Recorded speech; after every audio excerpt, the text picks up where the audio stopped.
you drop your resume off on Capitol Hill, man. They said they gonna call you. Ain't you always talking to me about opportunity zones? How come ain't no opportunity zones on Capitol Hill, huh? All I will say is I am not surprised that I have not been named, but that does not mean I'm not going to do other things in the future. Have you? Yeah, we heard that. We heard who you trying to convince, us or you? No, just you drop your resume off on Capitol Hill, man. They said they gonna call you. Is that Tim?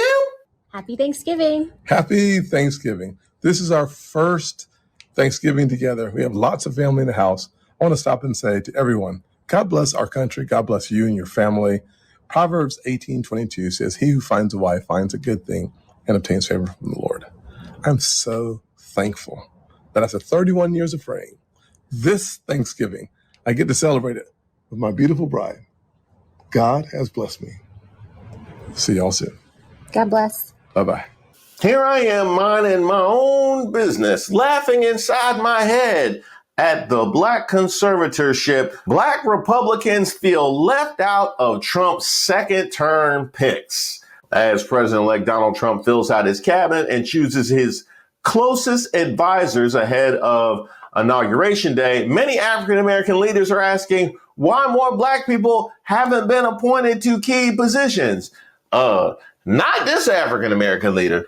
I mean, that was presumptuous. I call myself a leader, but not me. You mean the people that couldn't wait to throw the DEI label on anybody who failed the brown paper bag test? We shocked they didn't appoint no Black people to key positions. What's up, y'all? Gerald here, creator of Gospel Chops and your host for this YouTube channel, back with another video. Now, if you've been following political news since the election of November 5th, you probably have heard in the blackety-black streets that there are certain people out there advocating that Black folks who voted for Donald Trump have a little bit of regret, feel a little bad about their decision, wish they could take it back a little piece because Donald Trump has failed, in their opinion, to appoint a certain number of blackety-blacks to his cabinet and his administration. Well,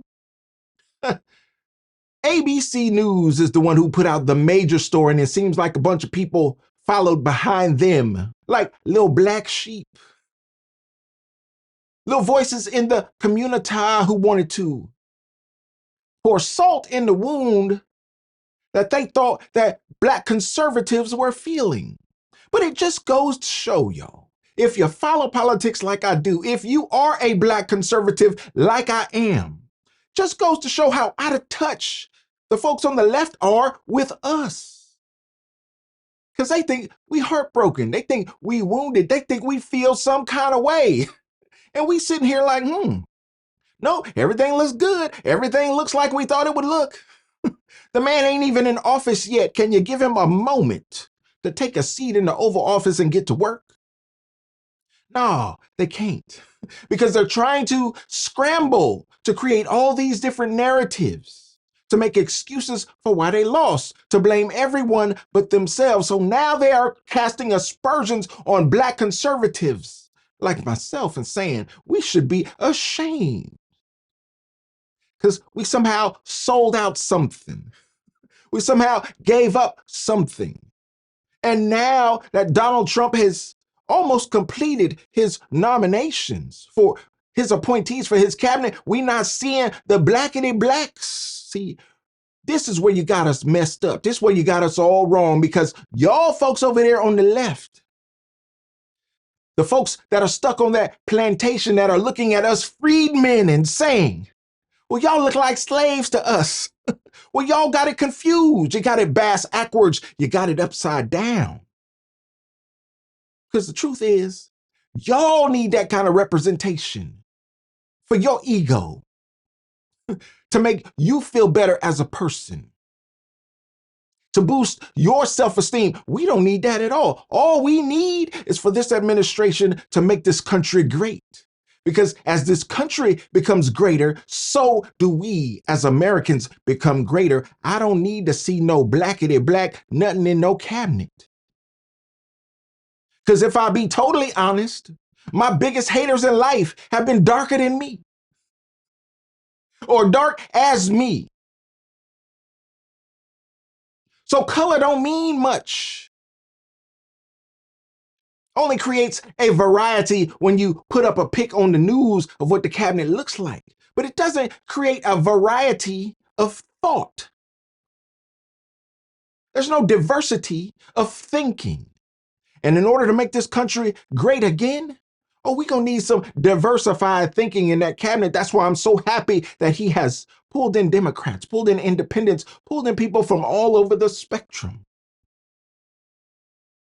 And it's funny because the Democrats just finished convincing y'all that an Indian woman was a blackity black. And now Donald Trump has nominated a couple Indians and y'all ain't giving them no blackity black credit. All right, we'll let you slide on that a little piece because your arguments are stupid and unproductive for forward-thinking Americans. But Stephen A. Smith decided to step out here, and y'all know I just did a video on Stephen A. Smith the other day where he went on The View and he was trying to straddle the fence, playing both sides.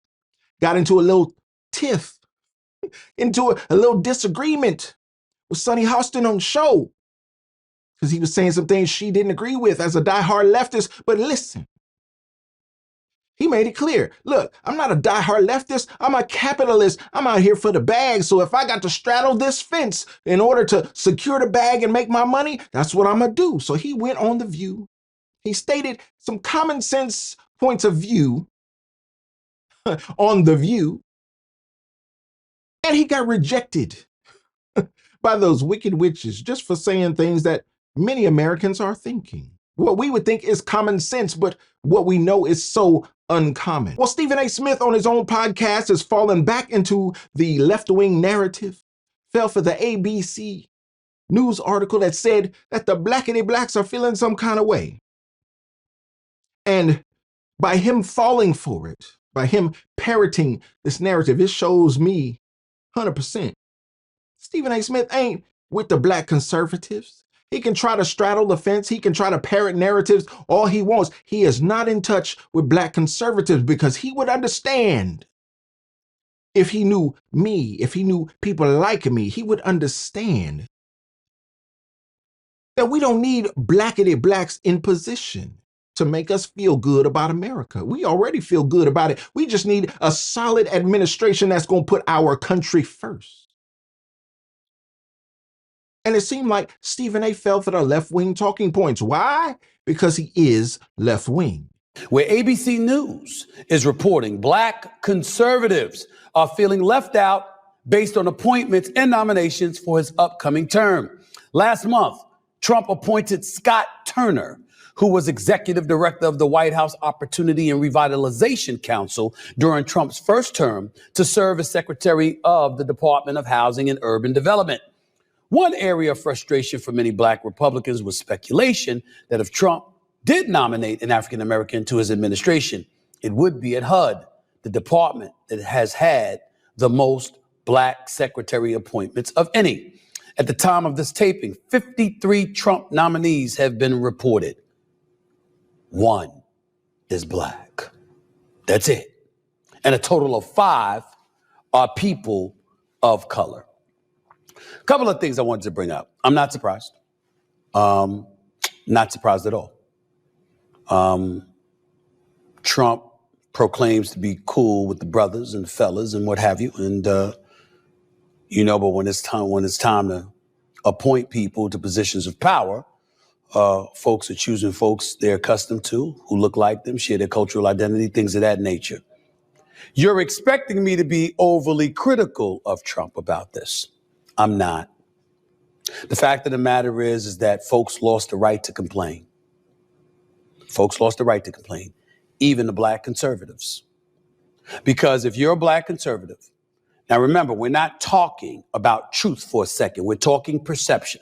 If you are a black conservative and you heard about Project 2025 and you're looking at the Supreme Court and folks who've been placed on the Supreme Court and some of the decisions that they have made against things like affirmative action at institutions of higher learning and, of course, Roe v. Wade and other things. If you want to point to all of these things, you kind of knew this stuff was coming. See, in the end, at some point in time, we got to grow up and recognize the fact that Donald Trump, as much as folks want to accuse him of being a pathological liar, there are some things he was flat out open and honest about. That's what he's going. That is about him doing what he wants to do, when he wants to do, for whomever he wants to do it to, and everybody else be damned. And that is what is taking place right now. Now, if you're a black conservative like a Tim Scott, you're a black conservative like a Byron Donald, you're a black conservative like the Larry Elders of the world or various others, I can get where you're coming from, but I haven't heard anything from them. And very intelligent, very capable. I'm not making these recommendations. I'm simply pointing out that if you're Donald Trump, there's certainly people from the African American community that you could have looked towards to include in your cabinet. So why are you not doing it? That's a question for Donald Trump to answer. That's a question for folks in his administration to answer. And if you are a black conservative, you definitely have the right to ask him that question. You definitely have the right to ask him, what about us? Well, Stephen A., where I have a problem with your logic is that you think I need to ask him, what about us? I'm asking him, what about the country? Because the country is us in my mind. See, you letting me know that you're not in touch with black conservatives. You just out here speaking out of turn about black conservatives like you know what you're talking about. And we see that you don't. We see through your logic. We see through your lingo, bruh. No, black conservatives ain't worried about representation of skin color in the cabinet. We worried about constitutional principles that we see violated every day in this country. Because we know, as proud Americans, no matter what the color is, we can do better if the country does better. We can do better if the economy is better. We can do better if that border is closed, Stephen A. And it's amazing to me that you don't see it. And here's the thing. Stephen A. ain't dumb, y'all. Stephen A. is an intelligent man. And that's what is so disheartening about this whole circumstance, because I know this brother knows better. I know this brother is intelligent. I followed him for a long time, even before he had his personal podcast. Successful black man, but beholden to Democrat overlords, left-wing overlords who sign that check. And until he can be fully independent, well, we understand he can't really speak his mind. But we're not going to give him a pass on this, because this right here is foolishness, Stephen A. And I need you to come correct, not just about the community as a whole, but specifically about black conservatives that you are casting aspersions against, sir. We don't care none about what you're talking about. We care about our pocketbooks. We care about our faith. We care about our family. We care about the security of this nation, because it will allow future generations that we have created to be successful, just like you are, Stephen A. Don't pretend like you talking to po folk, because you ain't speaking po folk language. You think you are, but no, that ain't it, bruh. You letting us know you ain't in touch with the hood and you ain't in touch with the conservatives. Where you at? Somewhere lost in the middle, somewhere lost in the matrix, but you managed to get the bag. Problem only comes in where you try to straddle that fence and play both sides against the middle. I suggest you stop that, because what you have shown here, sir, is that you don't know us as black conservatives. That you see us a certain way, which is skewed, which is obscured, which is incorrect. Nah, that ain't who we are, Stephen A. We not gonna sit up and cry because ain't no blackity blacks in the administration. We just want the administration to be successful, no matter what color they are. Because a rising tide lifts all boats, and we a boat out here in these waters, Stephen A. Waiting on that tide to rise. We've been suffering for 4 years under this administration that has gone to sleep listening to blackity blacks like you. With the U.S. in support of the development of the Lobito Corridor. Tanzania views the Lobito Corridor as an integral part of a broader strategy to enhance connectivity in Africa. We also appreciate the fact that the implementation of the project will provide important opportunities for Africa's development. And here you are after the election trying to cast aspersions and make Black conservatives feel bad? Like we should have some type of regret? Falling for the talking points of ABC News of all people? Stephen A., you should be ashamed that you are in that high-rise building with that corner office and that multi-million-dollar contract with those golden handcuffs that got you cuffed to that seat, cuffed to that position, cuffed to that plantation. No, bruh, don't look at Black conservatives like we the ones. No, we ain't locked up. We's free, Stephen A. You the one who are locked in, who are attached against your will to these talking points. Don't matter how you really feel about it, you gotta say what you gotta say because the bag depends on it, right? Y'all, let me know in the comments what you think about Stephen A. coming out here casting aspersions, buying into the assertions put forth by ABC News against Black conservatives like myself.